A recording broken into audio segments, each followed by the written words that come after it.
Alô, amigos da RDK Comunicações, estamos aqui hoje para o nosso segundo programa, Lauri Conversa com os Amigos. Para começar, eu quero fazer um agradecimento ao meu colaborador, meu apoiador, Django Promoções e Magic Club, que foi um espetáculo esse fim de semana, 2 festas muito boas. E na próxima sexta terá uma melhor ainda, com banda Passarela, Os Hermanos, a gente ir alegrando o povo. Então, um agradecimento especial. E como o nosso programa é Conversa com os Amigos, hoje eu resolvi convidar uma pessoa que conheci no futebol também, um cara muito gente boa, cara que tem bastante história para contar, Alexandre Azambuja Chaves, mais conhecido por Menudo. Tudo bem, Menudo? Tudo bem, muito obrigado pelo convite, Lauri. Sempre é uma satisfação reencontrá-lo, né? E a gente fica muito feliz quando a gente é lembrado também pela trajetória da gente, pela história da gente dentro do futebol, dentro do esporte, né? Então, mais uma vez, então, muito obrigado pelo convite. É isso aí, Menudo. Menudo, a gente sempre conversa assim um pouco, fala um pouco da tua infância, da tua família, depois a gente entra no assunto. Bom, eu sou filho de Lajeado, né? Nasci aqui no Hospital Bruno Born, nasci em 1970 e os meus pais, né? O Dr. Taylor Chaves, advogado, e a minha mãe, Dona Berenice, vieram de Porto Alegre para cá, né? Para cuidar do meu avô, que a minha avó tinha partido, né? Tinha falecido, e aí a gente passou a residir aqui em Lajeado. E o pai começou, então ele saiu de Porto Alegre da companhia de guarda, que ele era sargento, e veio para Lajeado então atuar na área do direito, e aí fixamos residência e demos aí a trajetória dentro de Lajeado, que é uma cidade que eu gosto muito. E eu sempre digo que a minha infância foi uma infância muito rica, mas não rica de dinheiro, rica de amor, de afeto, de valores. Isso é a maior riqueza que tem: um lençol limpinho, uma cama para dormir, uma comida boa, uns pais maravilhosos, irmãos maravilhosos.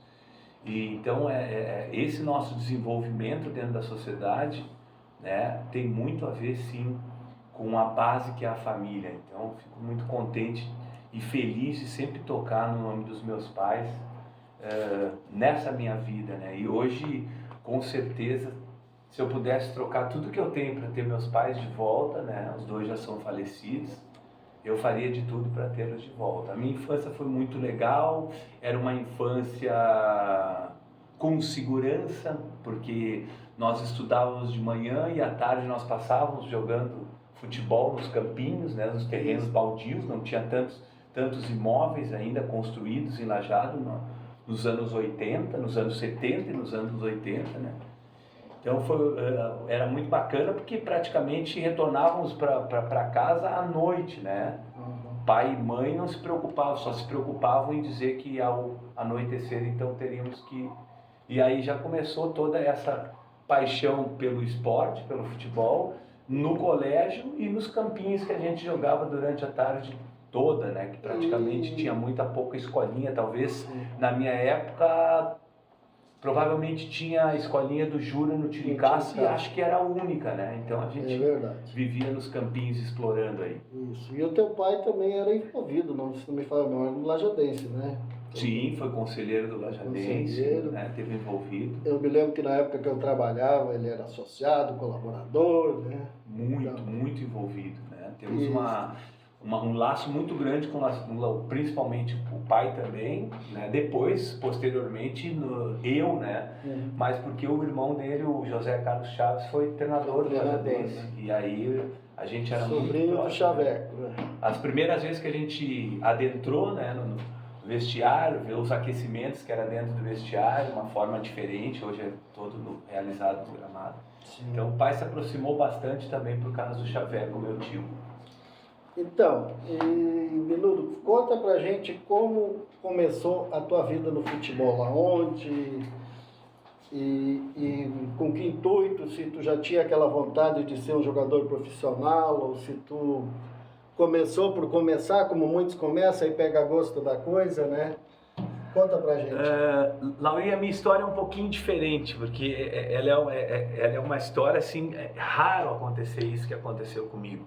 Eu praticamente fui adotado pelo futebol, pelo Antônio Carlos Moaro, então técnico do Lajadense, em 1985. E eu, numa manhã dessas, retornando para casa do Colégio Castelinho, ele e os amigos deles estavam na frente do estabelecimento ali. Ele me convidou, sabendo que eu era sobrinho do Chaveco e que eu já havia feito um treinamento, mas não havia ficado com a Abílio dos Reis no Internacional.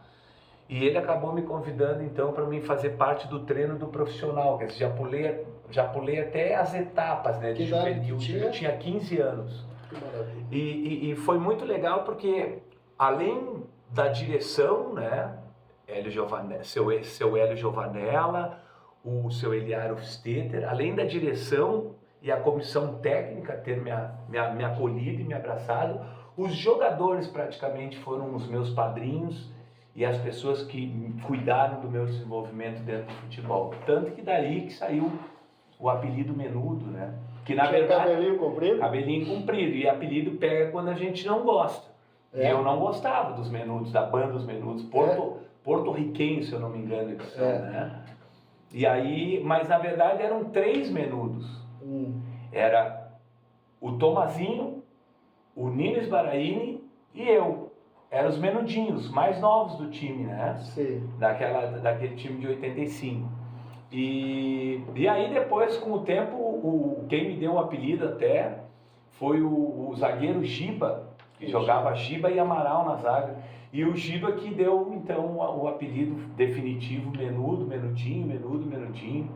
E é algo que eu carrego com muita alegria tudo que eu passei nesse meu início da carreira e o que o Lajadense fez por mim também. E essa turma, esse plantel daquela época, de 85 e 86 e uma parte de 87 fizeram por mim. Coisa boa. Aí depois tu foi pro Juventude? Ser Caxias. Pro Ser Caxias. Com o Berticelli. Exatamente, mas a nossa ponte pro Ser Caxias foi através do então técnico do Clube Esportivo Lajadense e preparador físico, o Ivo Wortmann, montou aquele time da primeira divisão em 87, e o Florindo Guidini. Isso. E na metade do ano eles foram contratados pelo Caxias para trabalhar na Série C do Brasileiro, se eu não me engano. E lá, olhando todo o departamento amador, todo o movimento, porque o Ivo Wortmann, ele veio da base do Grêmio e ele sempre teve um olhar muito forte para as categorias de base. E ele começou a acompanhar as divisões de base. E lá no Júnior, então, ele fazendo um bom relacionamento com a comissão técnica, que era o professor Paulinho Patê e o preparador físico Ivanor, né, que o professor Patê já não está conosco, mas o Ivanor, a gente interage bastante naquele grupo de 88, 89, que era dos juniores do Caxias, e eles acabaram convidando eu, o Dudo Olegário, ponta direita, Alexandre Olegário, e o Andrei Preusler, filho do Renato Preusler, sobrinho do árbitro Preusler também, e Olinto Preusler. E a gente ficou fazendo um teste ali no Caxias de setembro até o final do ano. E a gente foi aprovado no teste, e no ano de 1978, então a gente acabou fazando parte, né? Assinamos a ficha amarela, que era na época de amador, né? E acabamos fazendo parte, então, daquele grupo de 88 do Caxias. Depois o Andrei foi, pela idade, foi para o juvenil, eu continuei no junior, o Duda depois foi para o quartel e saiu, e eu fiquei até o ano de 1990, quando eu fui emprestado do Caxias, que eu já fazia parte do grupo profissional, aquele time de 90 que ficou vice-campeão gaúcho, e o Grêmio campeão gaúcho de 90. Uma experiência muito bacana, porque também aquele grupo do Caxias, que a gente interage hoje nas redes sociais, era também um grupo que acolhia muito nós que estávamos subindo do junior. O técnico em 90 era o Orlando Bianchini, com o professor Bozetti, né? E era muito legal, porque era o Jairão, era o Manuel aqui que jogou no Lajadense, o Ranielli, o Caçapava, o Ricardo, né? O João Carlos, o Nilson Aragão, que depois também vestiu a camisa do Internacional junto com o Ricardo e com o João Carlos. E uma turma muito bacana mesmo. O Eduardo, zagueiro de São Paulo, o Carlinhos, tinha bastante jogador de São Paulo que o seu Bianchini trouxe. E foi uma campanha excelente. Só faltou o título pra gente mesmo naquele ano. Verdade.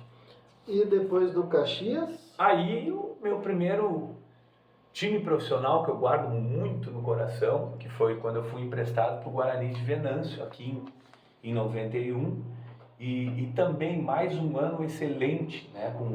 Primeiro com o professor Cacau, né? Primeiro com o professor Cacau e o preparador Arthur, e no segundo semestre com o professor Vacaria. E naquele ano de 91 aconteceu algo histórico para o futebol do Vale Taquari. O Guarani de Venâncio, na fase classificatória, ficou 19 jogos invictos, sem perder. Ganhamos do Internacional no Edmundo Faz, empatamos com o Grêmio em Porto Alegre, da chegada do Renato Portaluppi, né? E aí, depois, nas quartas de finais, tinha Juventude, Brasil de Pelotas, Inter e Grêmio, a gente acabou caindo fora. Esse foi no ano de... meu primeiro time profissional no ano de 91. O Venâncio, Guarani, né? Guarani de Venâncio. Montou um baita time aquele ano. Era um excelente de um time. Muito bom. Tem história. E depois do Guarani? Teve um projeto do Brasil de Farroupilha, com também Berticelli, que foi para lá, um projeto junto com o Juan Figuer, que eu acabei me transferindo para o Brasil de Farroupilha, levei o Renato Teixeira junto comigo, o técnico de novo, o Ivo Wortmann, e na metade da segunda divisão eu fiz um jogo histórico contra o Internacional, que era o Antônio Lopes, e naquela mesma semana eu acabei sendo transferido para o Santos Futebol Clube, que o Geninho estava atrás de mais um lateral, ligou para o seu Antônio Lopes à noite e o Antônio Lopes disse, se tu não levar ele para o Santos, eu vou trazer ele para o Internacional. E eu acabei indo para o Santos em 92, na Vila Famosa. Na famosa Vila. E lá foi só alegria. Lá foi algo inesquecível, né? Porque hoje eu estava vendo várias descrições do nosso colega, aí o nosso amigo e colega de vocês também, o Fernando Becker. Pisar na Vila Belmiro é algo que não tem como explicar. Pisar na vila do melhor jogador do mundo, pisar numa vila famosa, num time que tem história, para mim foi muito gratificante. O Santos, para mim, é como se um jogador hoje chegasse na seleção brasileira e fosse campeão do mundo. E isso, para mim, representa o Santos hoje. Então, menino, nós vamos fazer agora um intervalinho para tomar mais uma aguinha, né? E largar uns comerciais. E depois a gente vai mais a fundo nessa história do Santos aí. Que okay. Eu sei que tu tem muita história para contar ali. Inesquecível.